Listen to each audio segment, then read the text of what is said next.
Welcome to Wrestler of the Week, Week 29. It pretty much works like this. If you are a professional wrestler and you made the most impact over the past 7 days, you will be named the Wrestler of the Week. Every week, points will be tabulated, and whoever has the most points at the end of the calendar year will be named the Male and Female Wrestler of the Year. If you want to see what I use as criteria for Wrestler of the Week, be sure to check out my Week 1 episode. We are in a post-all-in world where we have new champs, retaining champs, debuts, big surprises, and continuations of some of the biggest angles in all of pro wrestling, so let's just go. And because we did not have a Wrestler of the Week last week, this week will be a top 15. First off, since there was no Wrestler of the Week last week, here are my rankings for week 28. These will be applied to the weekly standings we will see at the end of the countdown. Again, there will be no honorable mentions. Let's just get into the top 15 Wrestlers of the Week for the women. Kicking off the list for the women is the quartet of Queen of the Ring and WWE Women's Champ Nia Jax, Money in the Bank holder Tiffany Stratton, Piper Niven, and the always awesome Chelsea Green. And they shared a short segment, but it was extremely entertaining on SmackDown. Tiffany and Pretty Deadly were trying to make amends for Nia's botched title win celebration the week prior when Michin came in and ruined things. As Nia scowled over Michin's actions and Tiffany and Pretty Deadly left, Chelsea Green started stirring some shit, clearly planting seeds that Stratton will one day backstab Jax and cash in her briefcase for the title. When Nia confronted them, it was Chelsea's reaction that made the whole segment tremendous. While it is obvious that at some point Tiffany will attempt to cash in on Nia, having talents like Chelsea get in her ear to make her paranoid is going to work. Everyone in this segment played their roles to perfection, and it shows that when talents are great, they can maximize what little screen time they have, and Chelsea Green exemplifies that. But this week, not only my beautiful BC Green Kush is on the list, but her partner Piper Niven, Money in the Bank holder Tiffany Stratton, and WWE Women's World Champ Nia Jax, who all kick off the list for the women. We have Jada Parker from NXT next on the list at 14, and she won a very good gauntlet eliminator match that pitted her against Sol Ruca, Ren Sinclair, Adriana Rizzo, Kendall Gray, and Brynlee Reese, and that has the OTM member as the number 1 contender to Roxanne Perez's NXT Women's title. Parker is someone who has felt like a star for some time, and I think she is really just scratching the surface of what she is capable of. She has a legit great mean streak along with being very good in the ring, but it is indeed her character work that has helped to carry her thus far, and I look forward to the microphone battles between her and Roxy, as I feel those are going to be spicy. Can Parker knock off the Prodigy? I would say it's doubtful, but who knows what can transpire in this crazy world of wrestling. For this week though, at 14, we have the official number 1 contender to the NXT Women's title, Jada Parker. The triple threat of Bianca Belair, Jade Cargill, and Naomi lands on the list at number 13 for the women. First off, their ring gear that was a shout out to Simone Biles, banging. Secondly, they would make mincemeat out of the current WWE Women's Tag Champs, the unholy union of Alba Fire and Ilsa Dawn, along with Blair Davenport.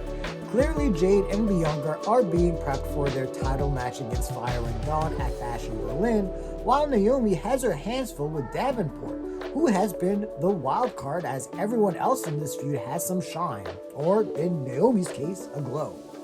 What is next for these powerful women? I assume at least we get new tag champs at Bash in Berlin, but we will see. This week, Bianca Belair, Jade Cargill, and Naomi land on the list at 13 for the women.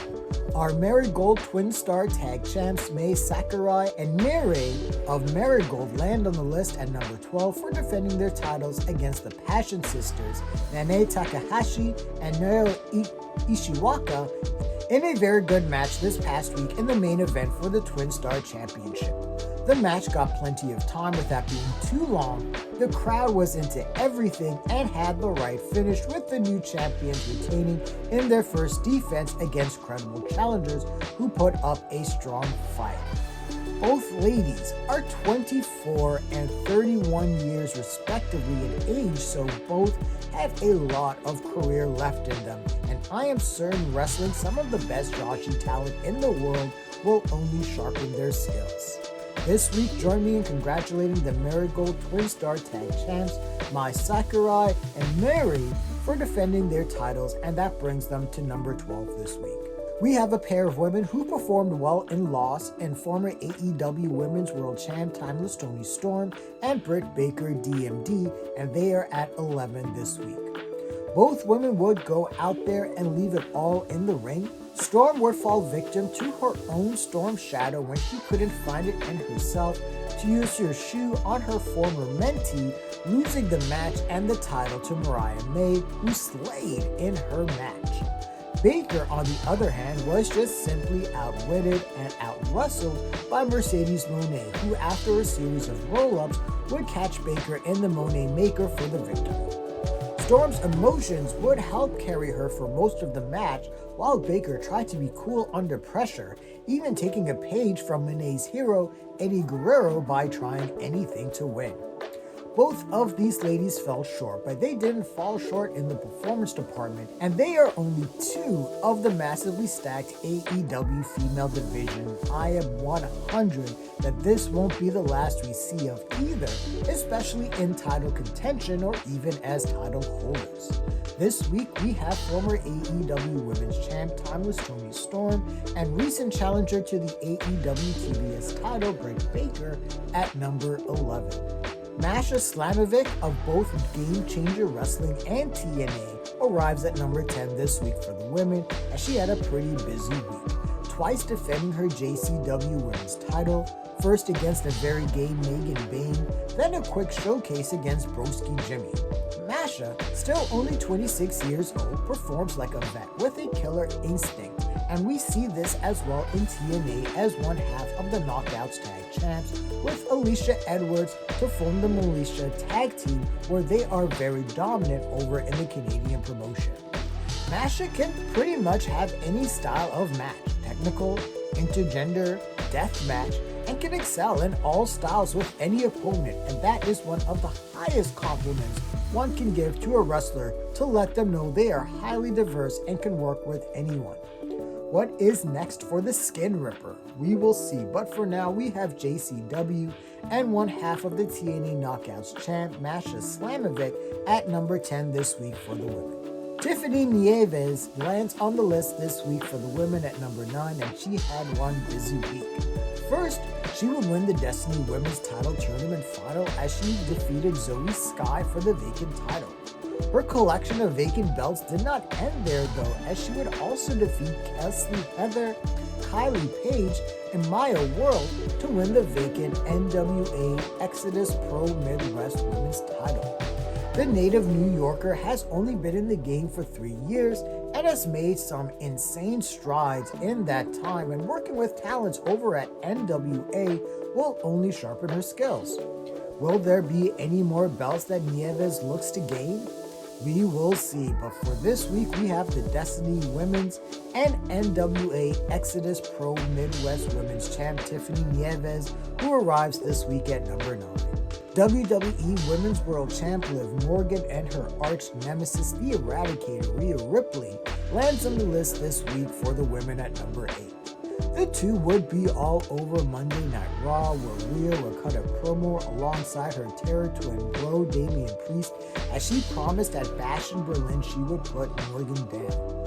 Later in the evening, Morgan would cut a promo as Dominic's Mysterio walked on beside her. Dom insisted on a match with Priest later on that broke down from the jump as Priest was attacked by Carlito and the rest of Judgment Day at the entrance, setting up a beatdown. Rhea would come in for the save but would be attacked by Morgan via steel chair and declared that at Bash in Berlin, she will make Rhea her bitch. These ladies are just awesome.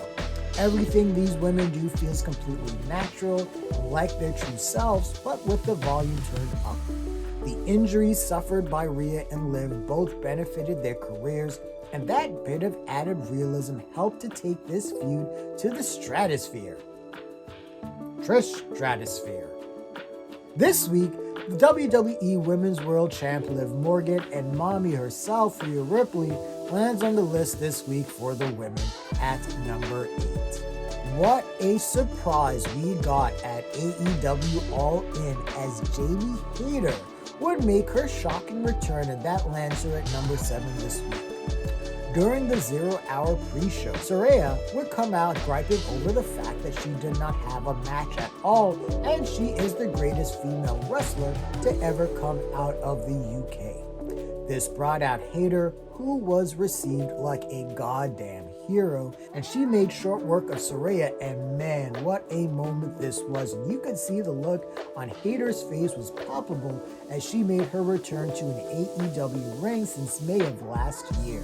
Hayter would take out Saraya's entire family before dispatching Harley Cameron and then Saraya herself to a raucous ovation from the hometown UK faithful. The former AEW Women's Champ earned a lot of respect, gutting it out in her match where she dropped the title to timeless Toni Storm while injured. AEW's women's division is stacked.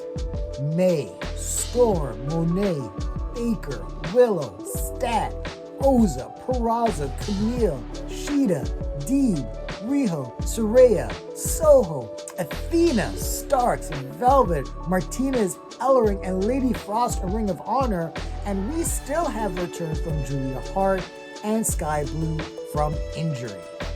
Don't discount AEW not having a strong women's division, but this is all about Jamie Hayter and her triumphant return to AEW, and I can't wait to see her interactions with Toni Storm, her last opponent, and her mentor, Britt Baker.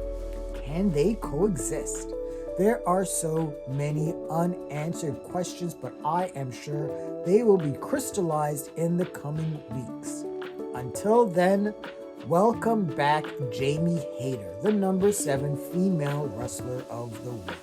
We got the WWE Women's Tag Team Champs, the Unholy Union of Alba Fire and Ilsa Dawn, on this week for the women at number 6 this week. On Monday Night Raw, Fire and Dawn would successfully defend their titles in a very good triple threat match against Damage Control and the Pure Fusion Collective. I still need to get used to that name. Later in the week, the duo would team up with Blair Davenport, who has been an ally for them on SmackDown, to face the triple threat faction of Bianca Belair, Jade Cargill, and Naomi. Even though the trio lost, the tag champs look good and dangerous in defeat. I assume Bianca Jade versus the Unholy Union is happening at Bash in Berlin, and if I'm going to be honest, as much as I love my dark witchy duo, I think their time as champs, at least this round, is coming to an end, as I am certain Bianca and Jade will be getting their titles back. I have enjoyed the new vote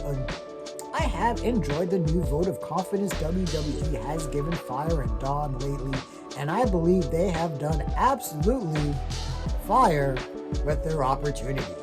Sorry, couldn't help myself. We got a hell of a pair of tag champs coming in at the number 6 spot. WWE Women's Tag Team Champions, the Unholy Union of Alba Fire and Ilsa Dawn. The incomparable Julia lands on the list this week at number 5, and she had a very busy week as she ended her time with Marigold before her inevitable move to NXT. First, she would defeat Mai Sakurai in one hell of a match, then in her farewell, She would compete in a Julia Gauntlet match where she basically wrestled against the entire Marigold roster in a showcase of her talents and abilities, along with giving the fans something truly remember her by as she preps to take her career to the next level.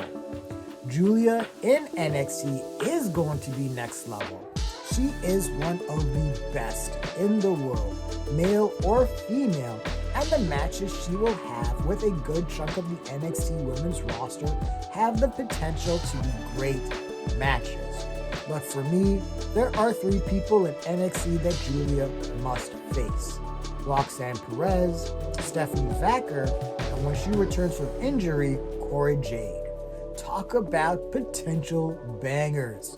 Until that time, when greatness is thrust upon us, we have the absolutely brilliant Julia coming in for the women at number 5. Coming in at the number 4 spot is Miku Aono, who at Marigold's Super Shine show would defeat Koki Ameri to retain her Marigold United National title in a very good match.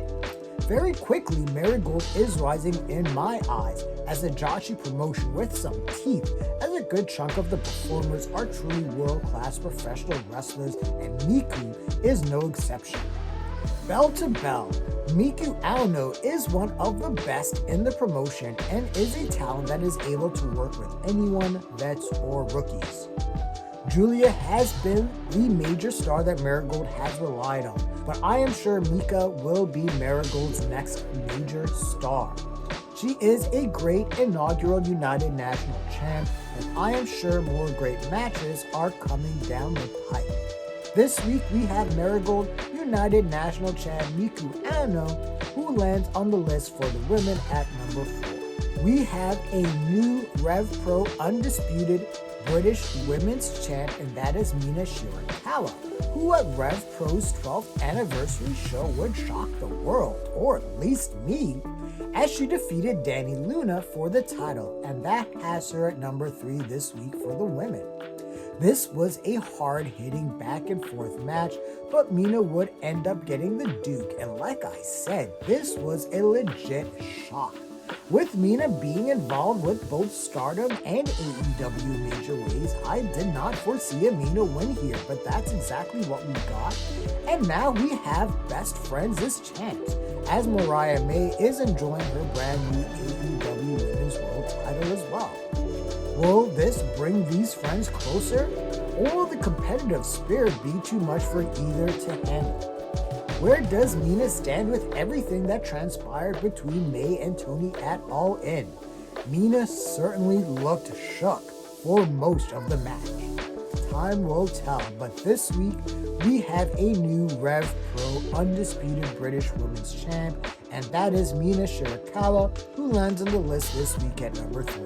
The CEO of AEW, the reigning New Japan Strong Women's and AEW TBS champ Mercedes Moné lands on the list this week in the runner-up spot, and she successfully defended her title against a very game Britt Baker at All In. The two would go at it before Mercedes began to exploit Baker's back, and she would hit a beautiful body slam using the ropes.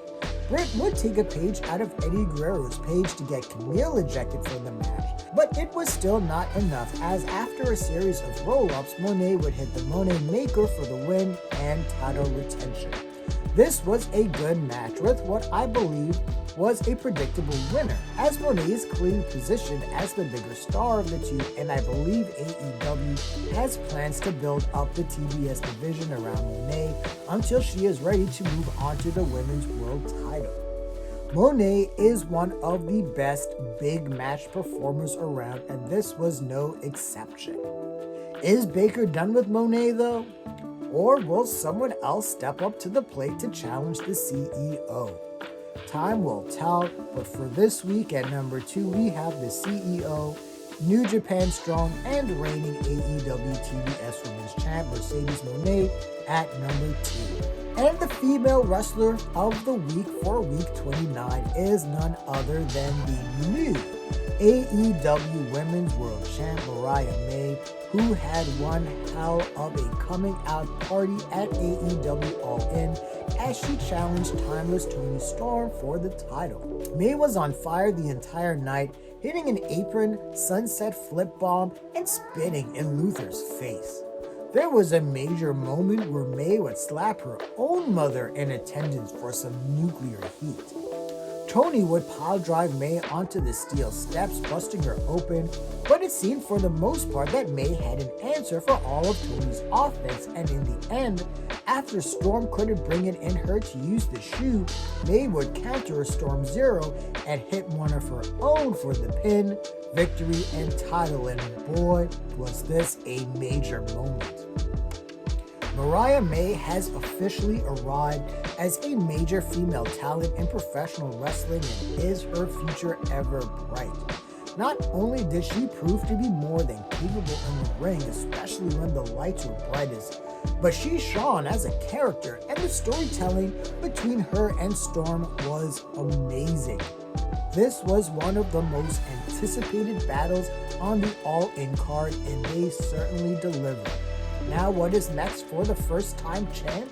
What kind of champion will she be? What does new Rev Pro Undisputed British Women's Champ Mina Shirakawa think of all this? I am excited to find out. Join me in congratulating Mariah May, the new AEW Women's World Champ and the Female Wrestler of the Week for Week 29. And here are the top 15 wrestlers of the week for the men. Kicking off the list this week for the men is the Patriarchy's Christian Cage, who had a hell of a busy night, much less week for AEW. At All In, Cage would compete twice. First in the trios ladder match between the Patriarchy, the Bang Bang Gang, House of Black, and the Blackpool Combat Club and Pac. The Patriarchy would lose the titles to Claudio Wheeler and Pac in a very good match, but it was later in the evening that became the big news. Cage would limp down to the ring for the Casino Gauntlet match for a shot at the AEW World title, and with help from Killswitch and a weird fake-out moment, Cage would get the Duke, and I am all for Cage challenging for the AEW title. He's a great dastardly heel that can get heat and make anyone cheer for the other person for Cage to get his ass kicked. Is that in his future, or does Christian, a pretty smart wrestler when it comes to psychology, have something up his sleeve with the Patriarchy? I am eager to find out. Until then, congrats to Christian Cage, who won the AEW Casino Gauntlet match, and that has him kicking off the list at 15 for the men. We have the Bloodline, Tama Tonga, Tonga Loa, and Jacob Fatu, who all made their marks this week on SmackDown. First, Tonga Loa became the first talent in WWE history to win a title without performing in a title match, as Solo awarded him the other half of the tag titles, as Solo promoted Fatu to be his enforcer. And I'm not quite sure how that will affect Fatu, as losing a title to be nothing more than a bodyguard just may be something that will end up biting Solo in the ass when all is said and done. Tama and Tonga would then defend their titles successfully against the Street Profits in a very good match on SmackDown. Fatu, boot and all, is still one of the most unhinged, dangerous men in all of WWE, and with the untimely passing of Psycho Sid Justice, I see Fatu as Sid's spiritual successor. He's mad. All we need is for Fatu to start popping off some insane promos, and the transformation will be complete. Until then, we have the current WWE Tag Champs Tama Tonga and Tonga Loa, along with the Samoan Werewolf Jacob Fatu of the Bloodline, who land this week for the men at number 14. Hook from AEW has regained his FTW title, and that lands him at number 13 this week for the men. At All In, Hook would put away Chris Jericho with help from his dad Taz, and would get Jericho to tap to Red Rum. Finally, it feels like we have some balance back in the universe, as Jericho with the FTW title was just weird. But I am sure Jericho is not done with his Learning Tree faction of Big Bill and Brian Keith. Hook Hook would also use a ton of weapons to incapacitate Jericho at times, and because it has FTW rules, Hook had to fight off the learning tree during the match. But Hook was able to dig deep for the victory, and one has to wonder what is next for him and the evolution of his character. I do believe that even if Jericho is not the performer he once was in the past, he is still able to get some heat, and this feud did help to show a new side to Hook, so hopefully this will help Hook be more than just a pretty boy with a lot of suplexes. Who will step up the challenge for the FTW title next? Let's see, but for now, congratulations to the new FTW champ, Hook, who is at number 13 for the men. The best feud in all of wrestling, in my opinion, continues to cook, and that lands CM Punk and his nemesis Drew McIntyre on the list at number 12. On Monday Night Raw, Punk would call out Drew and challenge him for the logical strap match stipulation at Bash in Berlin that many assumed was happening based on the events of last week's Raw.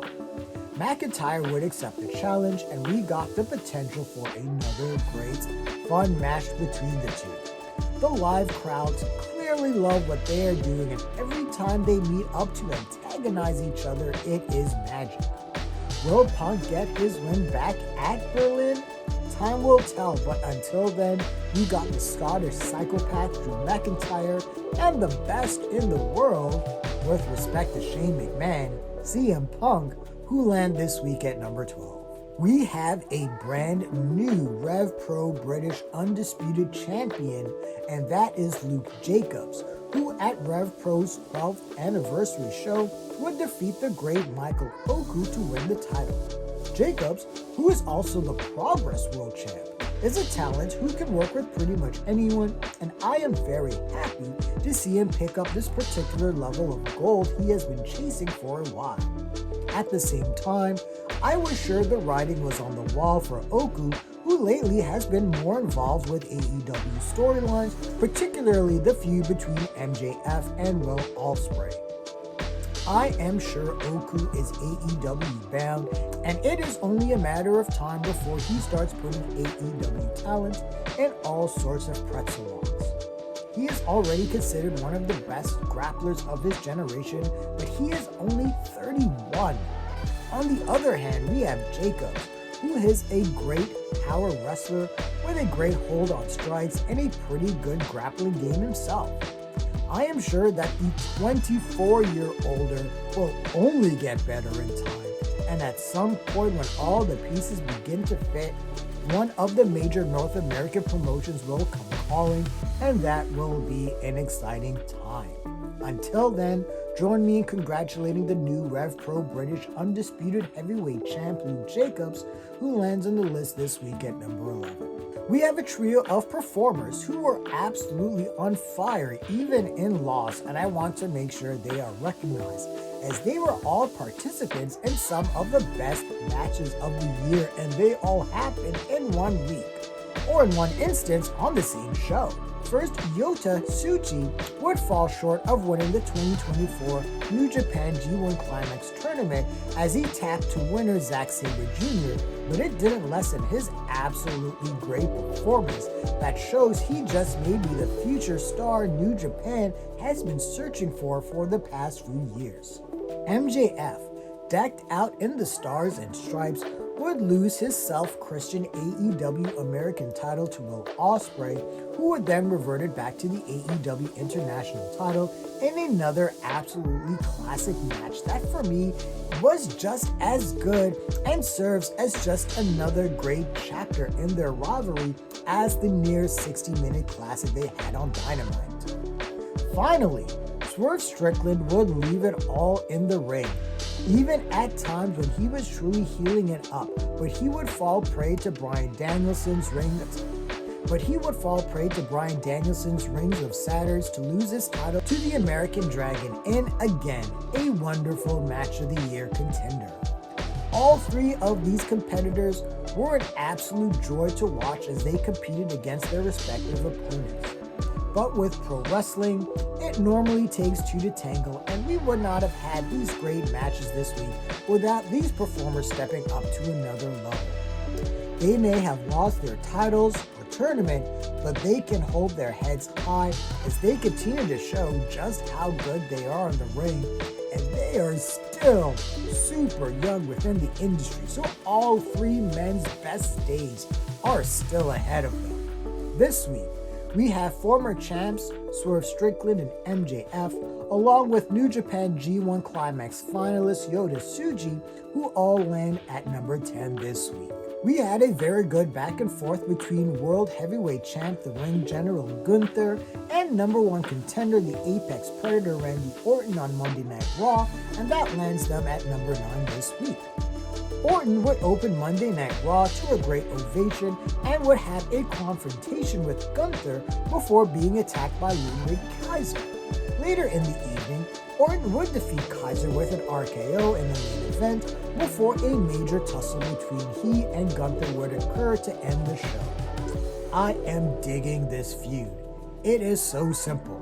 Gunther is a champ, but it's a little tainted, and Orton wants to prove that he should not have only won King of the Ring, but by proxy the World Heavyweight title. Honestly, I don't expect Orton to walk away with the championship. Stranger things has happened, but I am sure this is just a kickstart to the dominance that is Gunther. Until then, we got a couple heavy hitters this week on the list, and that is the Apex Predator Randy Orton and his opponent at Bash in Berlin, the Great Ring General, 2024 King of the Ring, and reigning World Heavyweight Champ Gunther, who land on the list at number 9. AEW All In had a slew of surprises and debuts, and they all arrived on the list at number 8. First, we would see the grizzled young vets appear after the Young Bucks defended their AEW tag titles, chasing them away and attacking FTR to make a statement that they are challenging for said titles. Daniel Garcia would make his presence felt as he would stop MJF from cheating, leading to his loss to Will Ospreay for the AEW International title.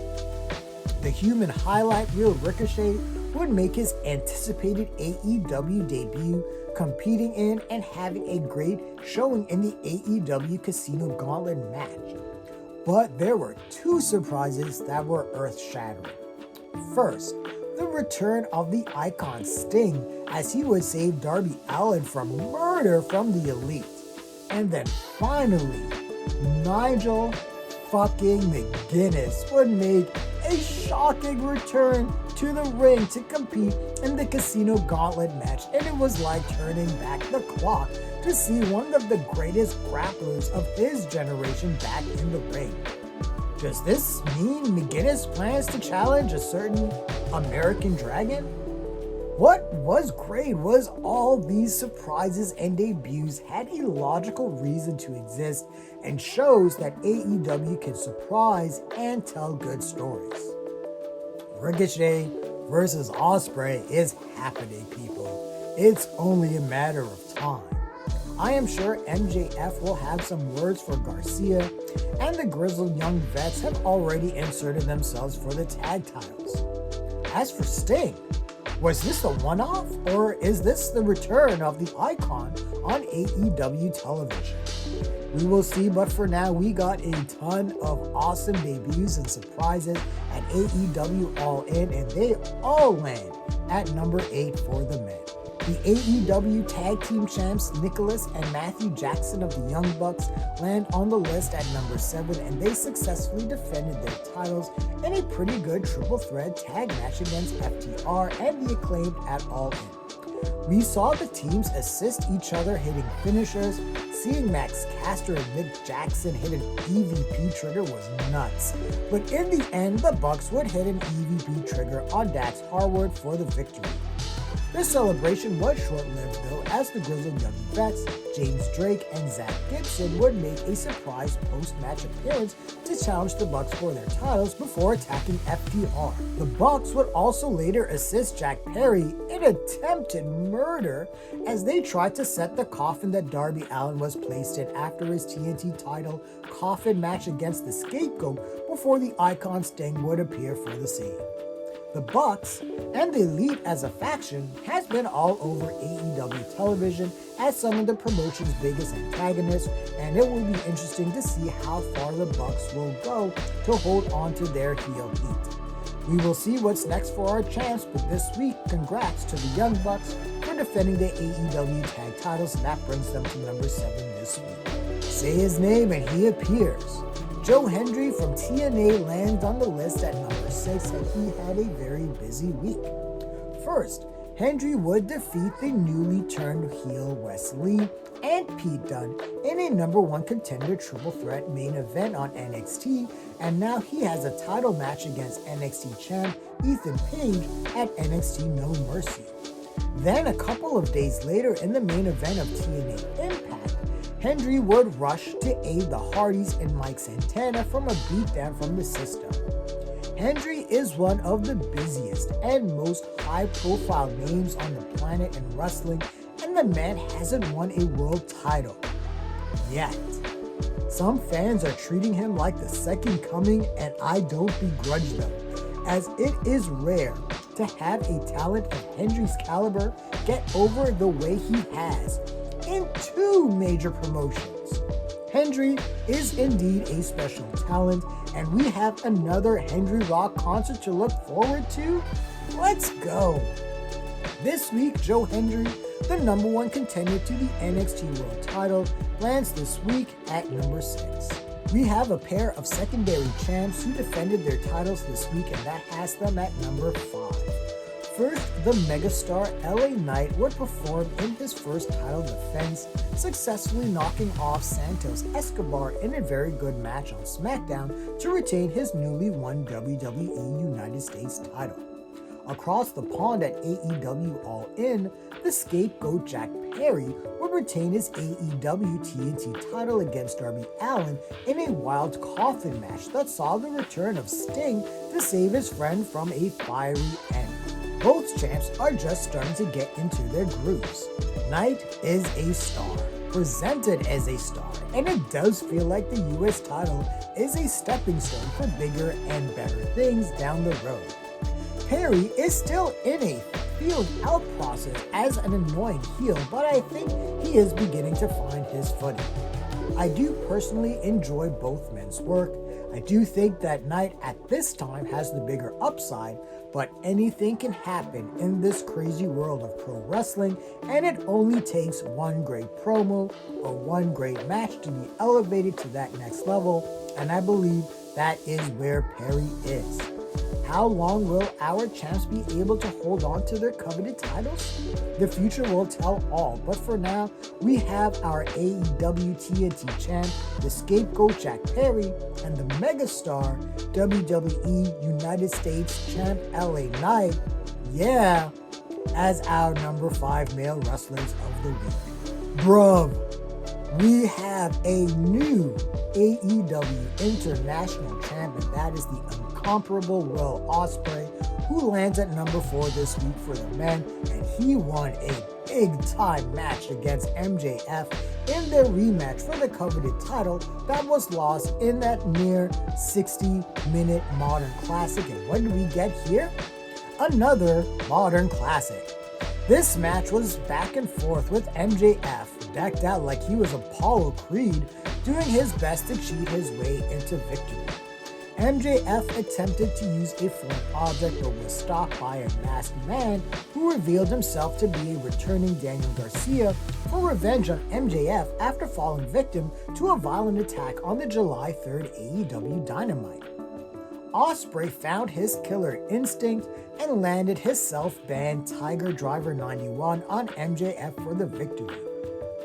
At the end of the match, Ospreay rejected MJF's American title and instead celebrated with the AEW International title, and all is right with the world again. MJF wasn't even champ for 2 months, but he played an absolute great foil to Ospreay, and I think he even helped to get Ospreay even more over with the AEW crowd, as his major moment was fully embraced by the AEW faithful. What is next for Ospreay? I just assume banger after banger, and Ricochet is coming. congrats to the new AEW International Champ Will Ospreay, who lands on the list this week at number 4 for the men. Coming in at number 3 for the men are the Ring of Honor and NWA World Heavyweight Champions respectively, Mark Briscoe and EC3. At NWA Exodus, EC3 would successfully defend his title against Richard Holliday in a very good match that saw glimpses of the kind of babyface champ Holliday could end up being once EC3's time on top comes to an end. On Ring of Honor television, Briscoe would push back and defend his title against the Beast Mordos in a very good television match. EC3 is one of those talents who has proven that you do not need the promotional machine of either WWE or AEW to make an impact on the industry, and EC3's year-long run with the NWA title is proof of that. Briscoe, on the other hand, is just psychopathic fun, watching him rip through opponents like a force of redneck nature. The NWA World Heavyweight title right now is the title EC3 most identifies and is currently synonymous with, while Briscoe has made his run as Ring of Honor champ mad fun. Who will be the one to take either down? Let's see how it plays out, but this week, the NWA World Heavyweight Champ EC3 and Ring of Honor World Champ Mark Briscoe lands on the list this week at number 3 for the men.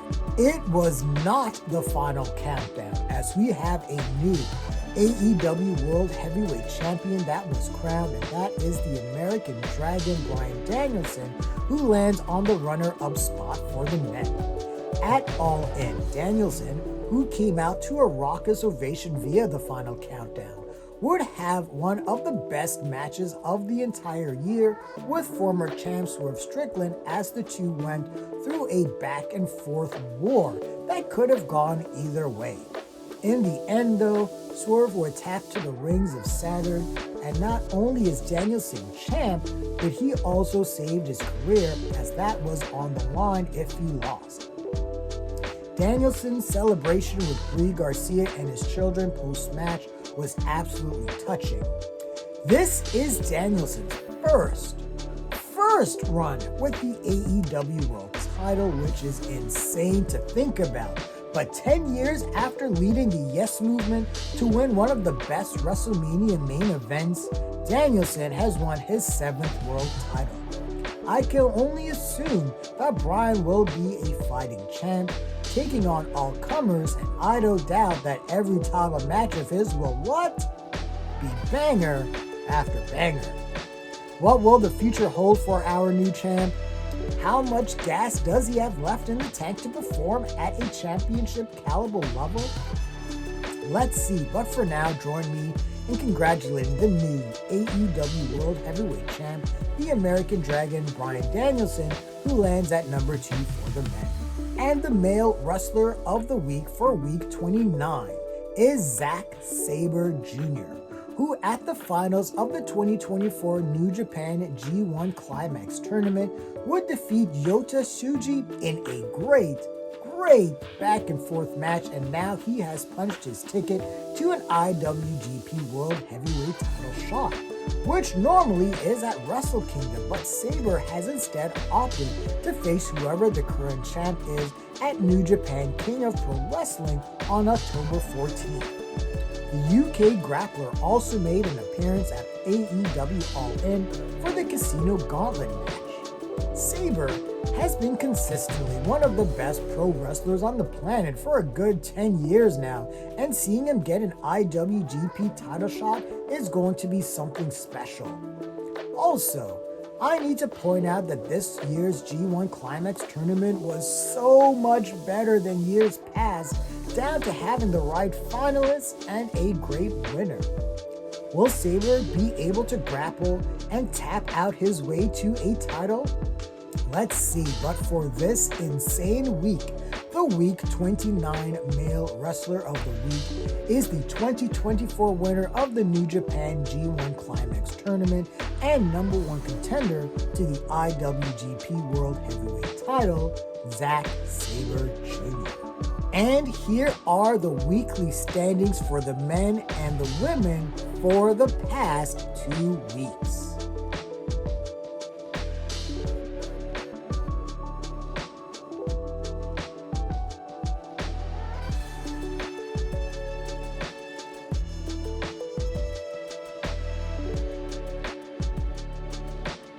Now that we have WWE Bash in Berlin, TNA Emergence, and NXT No Mercy coming up, I am sure there will be no shortage of great wrestling. Where will some of your favorites rank? Tune in next week. What did you think of my choices for Wrestler of the Week? Did you agree or disagree? Share your thoughts, leave your comments, like the video, subscribe to the channel, and don't forget to hit that bell icon so you can get notifications as well. Thanks everyone, take care.